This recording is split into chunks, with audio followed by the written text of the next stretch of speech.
Another lesson from the playground. You better develop something new. You better bring some new element of your game. You need to add to your game. In this circumstance, I'm thinking especially of playing against the same players.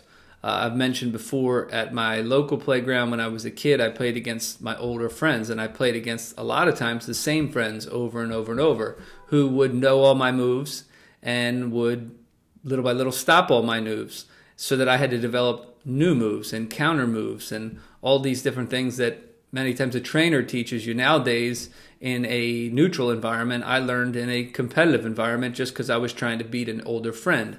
The same thing rings true if you go and play at the same places, a lot of times against the same guys. They would show up to the same playground. And as the days would go by and the nights would go by and the weeks would go by, they knew exactly what you wanted to do. They knew what the scouting report was, and they knew that you wanted to go to the left, or you had this certain crossover, if you wanted this certain step back. And as an individual, when they stopped you, oftentimes they would tell you about it. Not saying I ever did that, of course, but they would tell you that they had that on lockdown, and they might still do so. So what do? You stay late, or you go home and you look to develop something new that you can bring back to beat that one particular individual.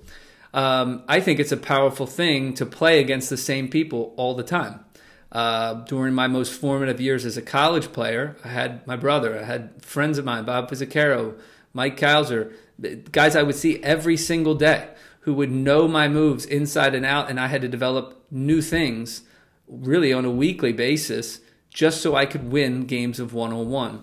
The overwhelming message was, don't get stale, don't get boring, you better get better. And it was learned not in a training ground, it was learned in real life, on a court, on the playground.